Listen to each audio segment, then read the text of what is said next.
Ang walang kapantay na martial god, unang yugto. Kabanata 1361, ang katawan ng hari. Sa harap ni Lin Feng ay 11 mayayabong na palasyo na tumusok sa mga ulap. Ang mga palasyo ay konektado lahat sa pamamagitan ng mga ilaw, at magkasama, tinatakan ang kapaligiran. Halimbawa, si Lin Feng ay nakaharap sa isang dambana na naliligo sa apoy. Ang langit sa itaas nito ay pula na parang apoy. May 9 na palapag ang dambanang iyon. Sa ika-7 palapag nito, medyo marami ang tao. Ang ika-8 palapag ay may isang tao lamang, at ang ika-9 na palapag ay walang laman at mapanglo, walang kaluluwang nakikita. Mayroong 11 shrine kasama ang isang Lin Feng, kaya 12 shrine sa kabuuan. Iyon ay marahil ang lahat ng mga dambana mula sa mga imperyo ng Jiuyu. Ngunit ang mga taong iyon sa loob ng mga dambana ay hindi lahat mula kay Jiuyu. Halimbawa, sa shrine kung saan naroon si Lin Feng, may mga taong hindi nagmula sa Ice and Snow Empire. Nangangahulugan iyon na mayroong maraming pasukan sa mga dambana, ngunit lahat sila ay humantong sa parehong lugar. Sa gitna ng mga dambana, mayroong isang malawak na lugar at isang yugto ng pakikipaglaban na nahahati sa 12 lugar. Sa bawat lugar, iisa lang ang tao. Sa gilid ng Ice and Snow Shrine, ito ang sugo. Ito ay tulad ng Fortune City, kung saan mayroong maraming mga dambana at ang parehong tao ay nasa lahat ng mga ito sa parehong oras. Yiren, nandito ka rin. Isang malakas na boses ang nagpalingon kina Lin Feng at Yiren Lei. Ang boses ay tila nang galing sa ibang dambana. Ang dambanang iyon ay may nakasisilaw na mga ilaw na tila maaaring mawala ito anumang oras. Ito ay ang walang laman na dambana sa espasyo. Siya yun. Si Lin Feng ay namangha. Ang taong iyon ay mula sa lalawigan ng Bahwang, si Kung Xiao. Ang mundo ng paglilinang ay talagang kakaiba, ang mga nakakagulat na bagay ay patuloy na nangyayari. Bulong ni Lin Feng. Si Kung Xiao ay nasa bakanteng dambana sa kalawakan, ngunit paano siya nakarating sa Jiu? At saka, ang pinakamahusay na kakayahan ni si Kung Xiao ay ang kanyang celestial vision, kaya bakit niya pinili ang bakanteng space shrine? Nakita ni si Kung Xiao si Lin Feng at ang Black Mage na nakawin ng demonyong flute ng Netherworld Demon Emperor, kaya nakilala niya si Lin Feng.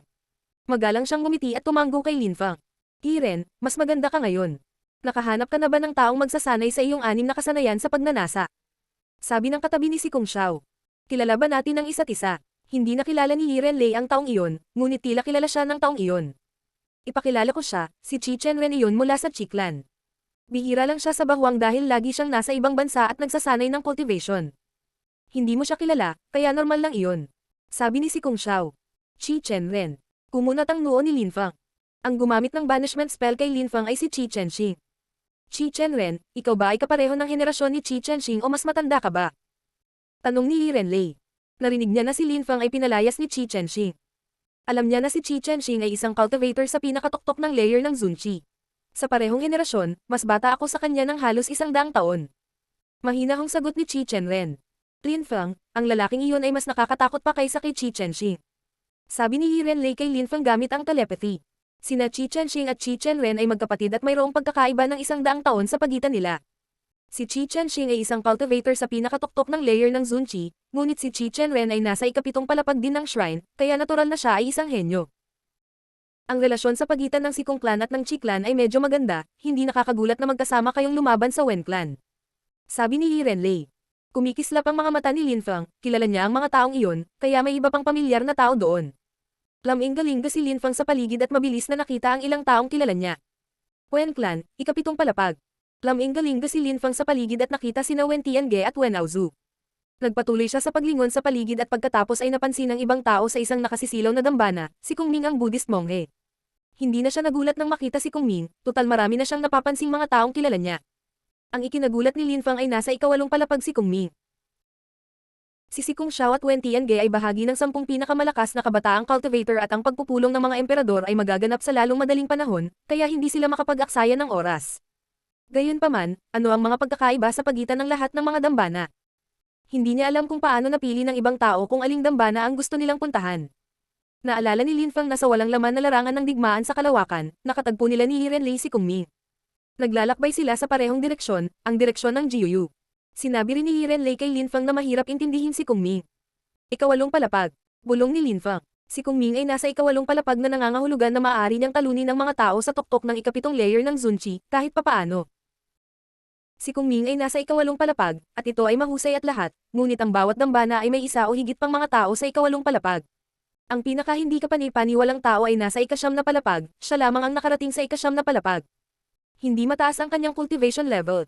Katatapos lang niyang makapasok sa ika-3 layer ng Zunqi. Mukhang may espesyal na katawan ang taong iyon, mukhang espesyal ang kanyang chi.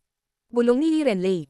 Tulad ng isang sinaunang hari, iyon ay isang king body mula pa noong unang panahon. Sabi ng matangkad at matipunong lalaki sa bila. Isa siyang tunay na ice dragon, kaya hindi nakakagulat na mayroon siyang malawak na kaalaman. King ay isang antas ng paglilinang, ito ay isang apelasayon, isang tanda ng paggalang. Isang uri ng katawan. Naalala ni Lin Fang ang imperial na immortal na katawan. Ito ba ay isang uri ng katawan din? 12 shrines, connected sila nung una tapos ngayon parang connected because of that guy. Gusto nilang makipagkompetensya para sa kanya. Sabi ng babaeng nakaitim na damit. Gusto niyang palitan ang lalaking iyon. Tila kahit walang king body, kahit sino ay maaaring maging hari. Ice dragon ka talaga, ayaw din ba nilang makipagkompetensya? Sabi ni Lin Fang sa matangkad at matipunong binata. Haha, hindi masyadong ginagalang ang mga ice dragon. Maraming uri ng dragon sa banal na lungsod at lahat sila ay namumuhay ng magkasama. Ang mga hari ay bihira, at para sa akin, ang pagkakaroon ng makipagkompetensya ay hindi masyadong kapaki-pakinabang. Maiintindihan mo naman siguro. Sabi ng matangkad at matipunong binata. Tumanggo si Lin Fang. Malamang na gustong bumalik ng ice dragon guy sa kanyang clan. Lahat, pansin nyo ba? Paano tayo dapat magpasya kung kanino siya pag-aari? O hayaan natin siyang magdesisyon? Tanong ng isang sugo sa sandaling iyon. Gaya ng sinabi ng babaeng nakaitim na damit, ang 12 dambana ay nakikipagkompetensya para sa hari. Sa pagkakataong iyon ay lalo pang nasisilaw ang binata.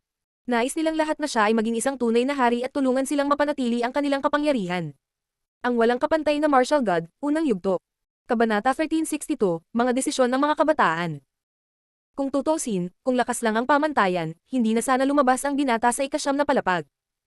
Ang pagiging nasa ikasyam na palapag ay nangangahulugan na ang isang cultivator ng unang layer ng Zunchi ay maaaring talunin ng isang cultivator ng ikasyam na layer ng Zunchi, na imposible.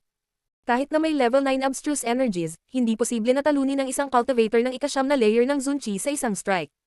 At saka, ang binatang iyon ay walang lakas ng unang layer ng Zunchi, natalo ba niya ang mga cultivation emperors? Imposible. Para sa mga emperador, ang mga hindi emperador ay mga insekto. Sa mga hindi kapanipaniwalang cultivator ng kontinente, ang mga may lakas ng ikalimang layer ng Zunchi ay maaaring talunin ng mga cultivator sa tuktok ng layer ng Zunchi, o marahil ang mga cultivator ng ika-6 na layer ng Zunchi ay kaya, ngunit maaari ang mga cultivator ng ika-7 o ika-8. Zunchi layer talunin ng mga emperador. Iyon ay hindi pa rin makatotohanan. Isang tao lang ang narinig ni Lin Fang na kayang talunin ng mga emperador sa lakas ng layer ng Zunchi, ang Demon Emperor. At ngayon gusto ng lahat ng dambana ang taong iyon sa kanilang panig. Walang sino mang tumulong sa iba ng walang kondisyon, ang mga dambana ay tumulong sa mga cultivator na maging mas malakas, sa pamamagitan ng pagligo sa kanilang mga ilaw, dahil gusto nila ang mga taong iyon bilang kanilang sariling mga alagad. Ang mga dambana ay kanilang sariling mga maimpluwensyang grupo, kaya kailangan nilang manatiling matatag sa lahat ng oras. Isang halimbawa rin ang manghuhula, gusto niyang i-recruit si Lin Fang bilang disipulo para sa kinabukasan ng Fortune Shrine. Dumating siya doon sa walang laman na dambana sa kalawakan, kaya dapat siyang pumunta dito. Sabi ng isang sugo, noon pa man, napansin na namin siya. Kaya naman ang 12 dambana ay magkakaugnay na ngayon.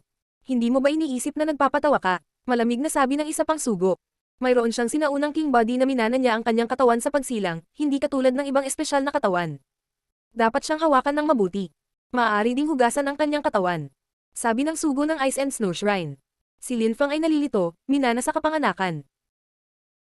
Kung si Jun Moshi ay mayroon ding king type na katawan, ang Imperial Immortal Body, kung gayon si Kung Ming ay malamang na may king type na katawan din, ngunit siya ay nakatayo lamang sa ika-8 palapag.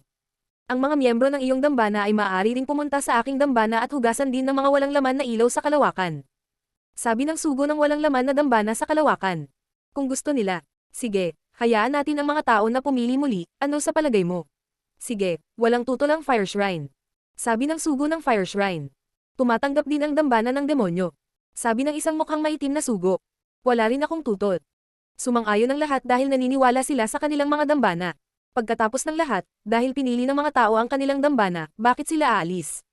Ang mga pagkakaiba ay hindi ganoon kalaki sa pagitan ng mga dambana. Pero walang sinabi ang sugo ng Ice and Snow Shrine, sumimangot pa siya. Alam niyang malamang na may aalis sa Ice and Snow Shrine, isang taong nakapunta na rin sa Fortune Shrine. Kaya naman, umaasa siyang hindi siya aalis para sa ibang dambana. Ice and Snow Shrine, ano sa tingin mo? Sumang-ayon ang 11 dambana, ngunit nakasimangot ang sugo ng Ice and Snow Shrine. Alam niyang wala siyang choice. Sige, umayag ako. Sabi ng sugo na tumatango. Sige, magsimula ulit tayo. Hayaan silang pumili kung aling shrine ang gusto nilang salihan muli. Nagulat ang karamihan nang marinig nila ang balita. Makakakuha sila ng iba't ibang kapangyarihan kung pipili sila ng ibang shrine, at ang mga tao ay mausisa, malamang na gusto nilang makita kung ano ang iba pang mga dambana. Sa sandaling iyon, walang nakakaalam kung ano ang magiging pakiramdam ng lumipat sa ibang dambana. Ano ang gagawin nila? Naiintindihan mo naman ang pinag-uusapan natin, di ba? Kung nakarating ka sa ikapitong palapag, ibig sabihin napakatalino mo. Kinikilala namin ang iyong lakas. Kaya kahit anong shrine ang pipiliin mo, may matututunan kang espesyal. Ngayon, mayroon kang opsyon na pumili ng bagong dambana. Manatili ka sa kinaroroonan mo o pumunta sa ibang dambana at malalaman namin ang iyong desisyon. Sabi ng isang sugo, na nag-iwan sa lahat ng desisyon na gagawin. Paano tayo babalik kung pipili tayo ng ibang dambana? Tanong ng isang tao. Dumating si Lin Fang sa pamamagitan ng Ice and Snow Empire, kaya kung pipiliin niya ang Demon Shrine, hindi ba siya pupunta sa imperyo kung saan naroon ang Demon Shrine? Hindi ba gugustuhin ng mga tao na patayin siya kung nakakita sila ng isang estranghero na lumitaw sa kanilang imperyo? Hindi mo kailangang mag-alala tungkol dyan, magkakaroon ka ng aura ng shrine na pinili mo kaya walang maglalakas loob na atakihin ka. Sabi ng isang sugo. Hindi alam ni Lin Fang kung ano ang gagawin. Iba siya sa ibang tao, kung pipiliin niya ang ibang shrine, hindi ba tatanggihan ng Ice and Snow Shrine si Yirenlei? Naalala pa ni Lin Fang kung gaano kalamag ang sugo sa kanya. Lin Fang. Sabi ni Yirenlei. Iniisip niya na ang Ice and Snow Shrine ay hindi angkop para kay Lin Fang, at dapat siyang pumili ng isa pang shrine. Ang Demon Shrine o ang Empty Space Shrine ay parehong mas maganda para kay Lin Fang kaysa sa Ice and Snow Shrine. Tumingin si Lin Fang sa sugo ng Ice and Snow Shrine. Hindi siya kumikibo at naghihintay ang mga sugo. Kung pipiliin mo ang Ice and Snow Shrine, matutuwa ako, pero kung pipiliin mo ang Demon Shrine o iba, maiintindihan ko. Ipapadala ko ang girlfriend mo sa ikawalong palapag at paliliguan siya sa mga ilaw ng Ice and Snow Goddess, at kahit hindi siya ganoon kalakas ngayon, magkakaroon siya ng magandang kinabukasan. Sabi ng sugo kay Lin Fang gamit ang telepathy, na parang alam niyang nag-aalala si Lin Fang. Nag-aalinlangan si Lin Fang, bakit magiging mabait sa kanya ang sugo?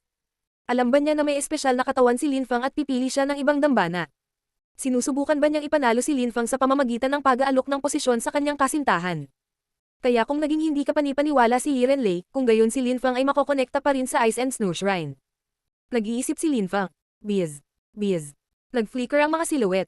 Maraming tao ang lumipat sa likod ng mga sugo, ngunit kakaunti ang mga taong piniling lumipat sa ibang dambana.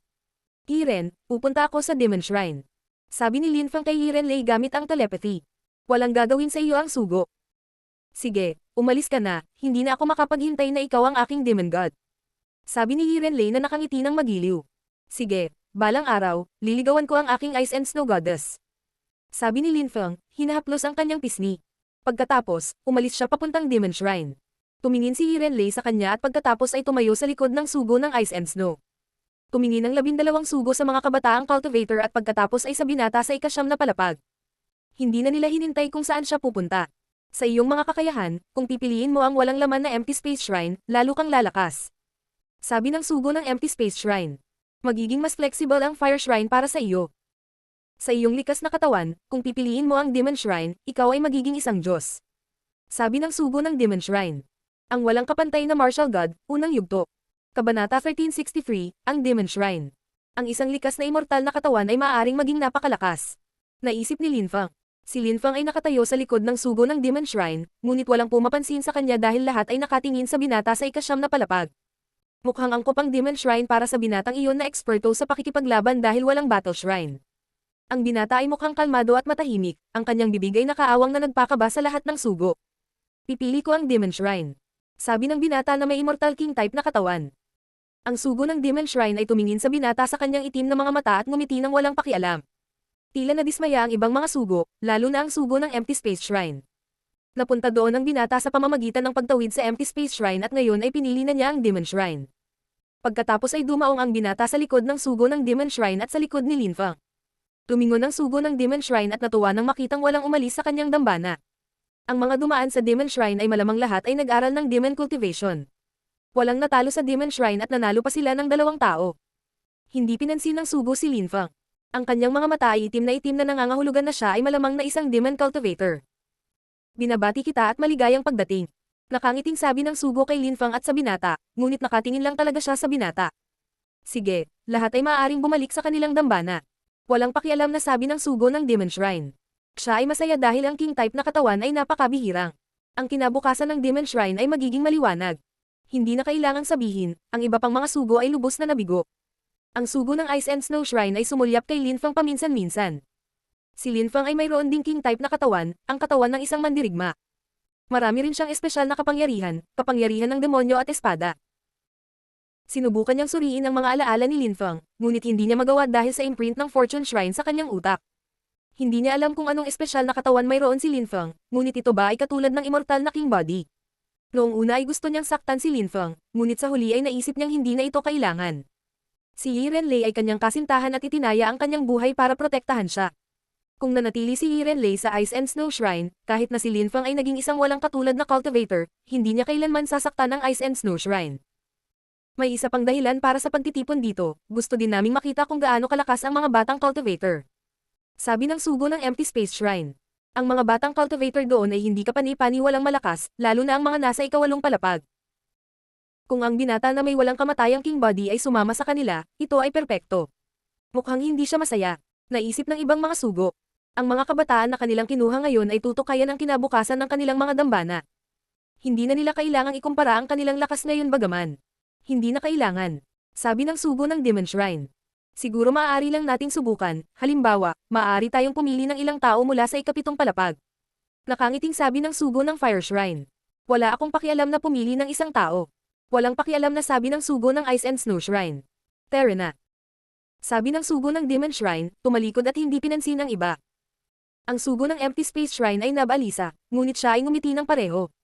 Tumango si Linfeng kay Yi Renlei at sinabi sa kanya gamit ang telepathy. Magkita-kita tayo sa lalawigan ng Bahwang. Pinagmasdan ni Yi Renlei si Linfeng. Sa susunod na magkita sila ay nasa Bahwang at matatapos na ang daang araw. Mayroong 15 tao sa Demon Shrine, kasama si Linfeng at ang binata na may king body. 11 tao sa ikapitong palapag, 3 sa ikawalo at 1 sa ikasyam. Nagsara na ang Demon Shrine, nagsara na rin ang ibang mga dambana. Anong floor ka kanina? Pumunta na lang sa iisang palapag. Ang mga nasa ikawalong palapag ay maaaring pumunta sa ikapito ayon sa gusto nila, ang mga nasa ikasyam na palapag ay maaaring pumunta sa anumang palapag. Sabi ng sugo ng Demon Shrine, tumango sa binata na may king body. Siya lang ang nakakapunta sa ikasyam na palapag. Ibabalik na sana siya ng envoy sa totoong Demon Shrine, kaya ayaw niyang makalayo sa mga huling segundo. Wala siyang pakialam sa binata na pumunta sa ikasyam na palapag, ngunit hindi ang iba. Gusto niyang maghintay at makita kung sino talaga ang kwalipikadong pumunta sa totoong Demon Shrine. Kailangan niyang makita kung sino ang makakapasa sa kanyang mga pagsubok, pagkatapos ay mabibigyan niya sila ng mga pagkakataon. Ang iba pang mga dambana ay pareho, hindi nila maaaring hayaan ang sino man na ma-access ang kanilang pinakamahalagang kayamanan sa pamamagitan lamang ng talento. Hindi sila nakipagsapalaran maliban kung napansin nila kung mayroong isang king-type na katawan. Gusto kong pumunta sa ikawalong palapag. Sabi ng isang tao, napalingon ng sugo. Si Linfeng ang nagsalita. Wala siyang sinabi sa buong oras, hindi man lang siya nagalit na hindi siya pinansin ng sugo sa buong oras. Ngunit syempre, gusto pa rin ni Linfeng na pumunta at makita ang ikawalong palapag. Dumating siya sa Demon Shrine, kaya kailangan niyang makinabang dito ng husto, kung hindi, nanatili siya sa Ice and Snow Shrine. Tumingin ang sugo kay Linfeng at ngumiti. Ipakita mo sa akin kung gaano kakagaling sa paglilinang ng demonyo. Si Linfeng ay humakbang, tumingin sa sugo, at pagkatapos ay naging mas madilim ang kanyang mga mata. Naglabas siya ng demonyong intensyon sa pamamagitan ng kanyang mga mata. Tumingin ang sugo kay Linfeng at Mango.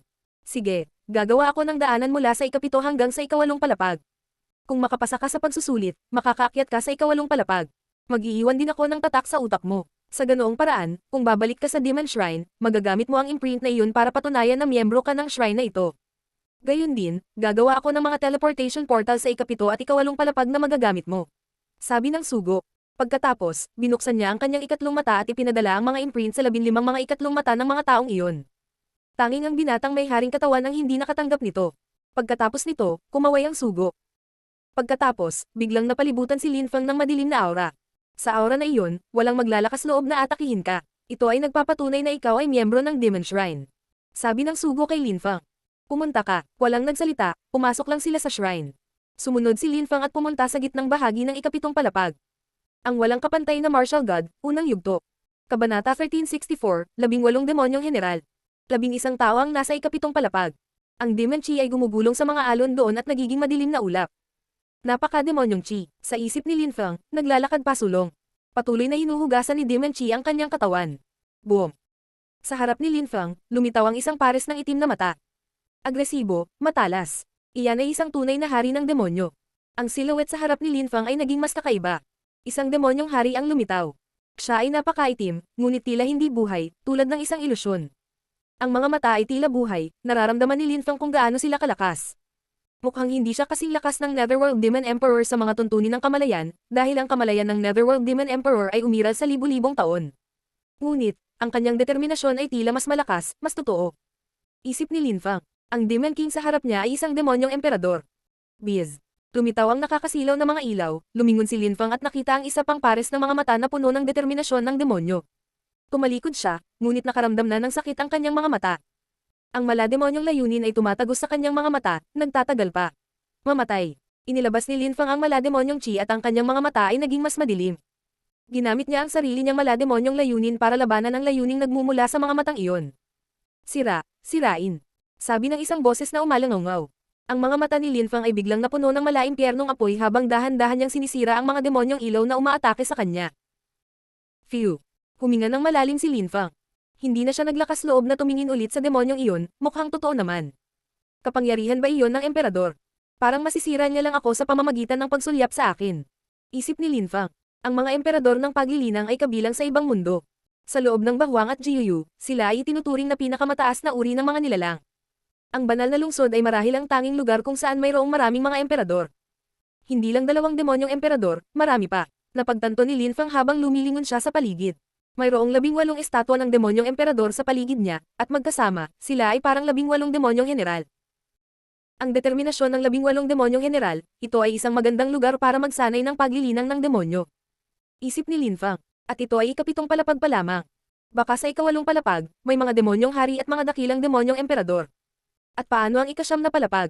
Isip ni Lin Fang. Na-curious siya. Umupo si Lin Fang na naka-cross-legged at pinag-aralan ang layunin ng demonyong general. Itinaas niya ang kanyang ulo at tumingin sa ikatlong estatwa, tulad ng mga nauna, ang mga mata nito ay itim at malalim na tumagos sa mga mata ni Lin Fang. Lumipad din ito sa buong katawan niya. Parang demonyo ang hangarin ng general na iyon. Ang mga mata na iyon ay naglalaman ng itim na apoy na maaaring sumunog kay Lin Fang kung hindi siya mag-iingat. Kahit na ang isang cultivator ay nagawang pumunta sa ikapitong palapag ng Demon Shrine, maaari pa rin siyang mamatay doon. Walang pakialam. Hindi sinubukan ni Lin Fang na unawain ang layunin. Matapos masulyapan ang layunin ng ikatlong demonyong general, sinulyapan niya ang pang-apat. Ice cold ang layunin ng pang-apat. Parang may naintindihan si Lin Fang, lahat ng uri ng demonyong intensyon ay iba, hindi sila puro. Mayroong iba't ibang uri, walang kamatayang layunin, sunog, yelo. Nakatagpo si Lin Fang ng isang nakakatakot na uri ng malademonyong layunin, malamang na ito ay layunin ng kamatayan ng demonyo. Tila kayang sirain ng mga tao sa isang kisap mata. Pinag-aralan ko ang layunin ng Netherworld Demon Emperor, at napakalakas nito. I also have the demonic vision, pero hindi ko alam kung paano mag-condense ng lakas sa mga mata ko. Sa totoo lang, alam ko ang ilang uri ng abstruse energies, kung maaari kong gawin ang mga ito na mag-fuse kasama ng aking demonyong layunin, tulad ng mga demonyong general, ang aking mga demonyong abstruse energies ay magiging mas malakas. Kaya kung pumatay ng mga tao ng diretso. Pagkatapos ay nagsimulang pag-aralan ni Lin Fang ang layunin ng 18 demonyong general. Naka-cross-leg siya at mukhang demonyong general din, ang kanyang mga mata ay itim at puno ng lahat ng uri ng lakas ng demonyo. Bukod pa rito, ang layunin ni Lin Fang ay maunawaan ang layunin ng 2 estatwa sa partikular, ang immortal na layunin ng demonyo at ang layunin ng kamatayan ng demonyo. Nais niyang magsama-sama ang kanyang mga abstruse energies sa mga uri ng layunin. Para sa 10 iba pang cultivator, ang lahat sa lugar na iyon ay tila iba, ngunit ang mga estatwa ng mga general ng demonyo, na nangangahulugang kailangan nilang pag-aralan ng mga ito. Kabom! Sa sandaling iyon, isang tunog ang kumalat sa hangin. Nagulat ang lahat at napatingin sa malayo. Nagsimulang lumitaw ang mga bitak sa estatwa ng general ng apoy na demonyo. Namumula ang mga mata niya at nanginginig ang buong katawan niya. Pagkatapos ay tumunog ang mga pagsabog habang ang isang rebulto ay sumabog, na naiwan ang 17 natitira. Pagkatapos, isang itim na ilaw ang nagpapaliwanag sa lugar, at pagkatapos ay nawala. Ano iyon? Isip ni Lin Fang. Ang liwanag na iyon ay parang ang isang pahinang kasulatan ng demonyo. Sumabog ba ang rebulto dahil may nakaintindi sa layunin nito? Iyon ba ang dahilan kung bakit ito nawala? Kailangan kong mag-aral ng mas mabilis. Nag-aalala si Lin Fang, kaya ipinagpatuloy niya ang pag-aaral ng immortal na layunin ng demonyo. Kung ibang tao ang nakakaintindi nito bago siya, baka sumabog din ang estatwa na iyon. Marahil ito ay nauugnay sa pagsubok ng sugo. Gayunpaman, hindi ganoon kadaling maunawaan ang immortal na hangarin ng demonyo. Ito ay mas mahirap kaysa sa pag-unawa sa iba pang mga uri ng layunin. Ang walang kapantay na martial god, unang yugto.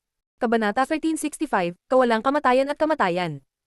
Ang kawalang kamatayan ay nagpapahintulot sa lakas na manatili magpakailanman. Isip ni Lin Fang.